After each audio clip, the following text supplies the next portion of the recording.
So what are we looking for? Maybe I can remember where things are.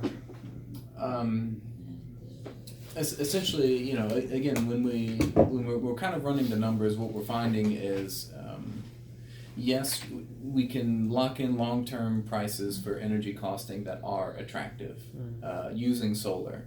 However, retrofitting buildings is probably going to be the least attractive option. Instead, it would be building something utility scale, maybe working with the third ward or some sort of neighborhood partner. We definitely gonna build here. We looked into this. Absolutely cannot build there. Oh. It's gonna be, That's why I was like, we need to take notes of that. Those are places we cannot view. Yeah. Yes, I've got notes. unfortunately, in the master plan, that is always going to be green space, and in fact, we're moving our community garden over there. Such a nice substation location. However, the McGregor tract where the medical college is, This one here? keep that open. There's not a hard no for it now. Yeah, please return The this. hospital? Oh, the medical. But see, so the We have medical school outline of is the actually, building right here. yeah, it's actually going to be in your green patch here. You can't build here because there's a bald eagle's nest. Okay. Well, I had placed down there because that's, I had placed, that's what the map showed, like from the building plan, but I guess because of the bald eagle thing. He says within the green though, it would be built. Yeah, the college is now shifted. It's going to be where the green is because there's a bald eagle's nest right here on the corner, and due federal law, you can't build within, I forget what it is, 500 feet of the bald eagle's nest. So they had to move the college essentially where your cursor is to about here. This is good. We want to, oh, thank you. So is this the size or which size is this? And then those three files are all. Well, yeah, I mean, that goes without saying, like, Business school whenever you're gonna students. build a new building, like Thing. Garage 6, which is already being planned, like, it can be set up for that, for the solar panels. Right, so here, again, see, And this is was why they're essentially the very- example they did in Yeah. Euroscope. Very conservative kind of power capacity potential. You know, again, they figured out, you know, system cost, the cost per watts. And essentially they got, this is what their net was. And this was 10 projects, 10 installations. Oh, do you have UH's how much they're paying per kilowatt? 3.5 cents. 3.5. Okay. You're not gonna beat that.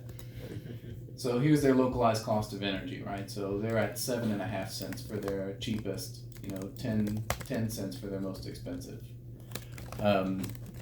So for us right now, that 3.5 cents for natural gas pricing, yeah, you just are not going to beat that. That's very low.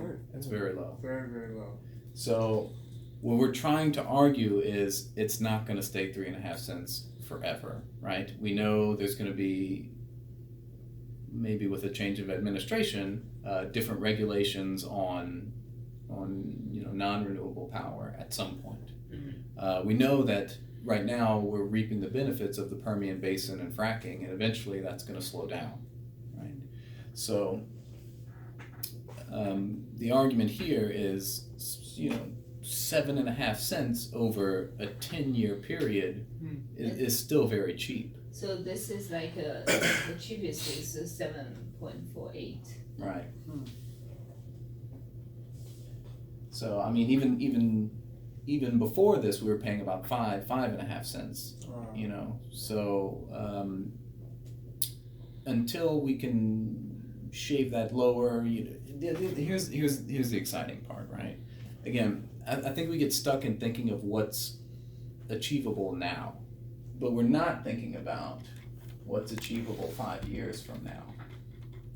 And if we come up to here, there's some data of projected cost. I forget where they got this.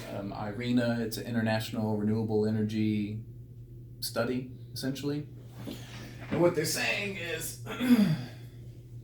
if we're here in 2018, yeah, it's a touchscreen. These are prices that people are already guaranteed via contracts. And if they're saying in 2020, these are contracts that are already in place that are awaiting construction. And already you're seeing the price of solar go down. And these are not projections, these are actual contracted The blue line prices. is the- Right. Well, the blues is what's built. The orange is what is contractually signed, and it's either in construction or going to be constructed. So the point being is that 2025, you're gonna see, well, I guess they didn't have, 2022. Orange.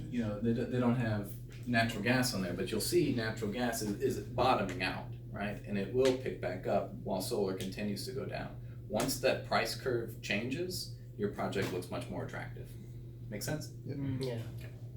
And that's one of the reasons, it's like we cannot just do the commercial thing because we're not at the utility level, we need to do the research, and that's basically, like DeerCam is a modeling and simulation platform that basically give the decision maker, they can simulate what happens if some disaster or man-made or nature disaster happen, or what kind of modeling factors they haven't take into consideration.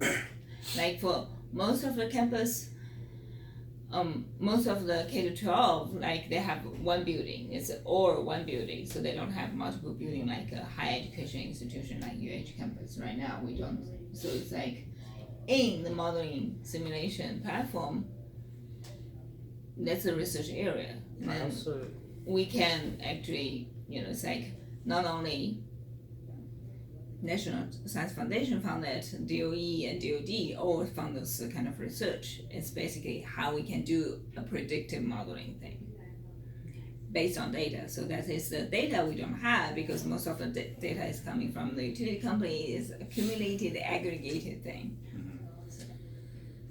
What DERCAM gives us is that helioscope and stuff doesn't is the CO2 emissions and OPEX simulations. But we don't have a lot of the tariffs and tax and all the stuff that is the input data that we would have to do to get those simulations at least somewhat precise. So does DERCAM seem appealing for you to know that we use it? Yeah. Continue to use go. a benchmarking tool. That's totally fine. I mean, again, we have, just like was previously mentioned, we have a data issue, right? We're not able to really zero in on the specific data, and we know that. So if the best we can do is DERCAM and using international benchmarking, then that's the best we can do. It's a United States collaborative research project that covers, they actually get updated, I think it's until 2015. So it's as good as we can get, basically. And that's from NREL, or where's DERCAM?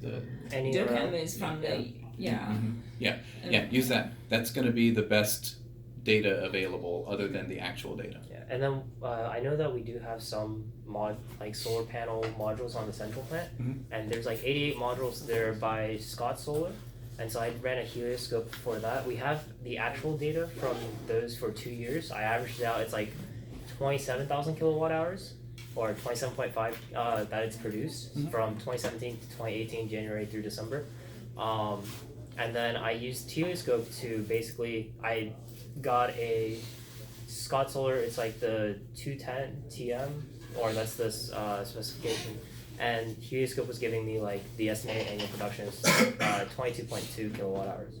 So it seems like helioscope is maybe lowballing, or maybe it's just accounting for an average over like 10 years given that solar panels decay. Well, sure. I think you have to think of that, but also the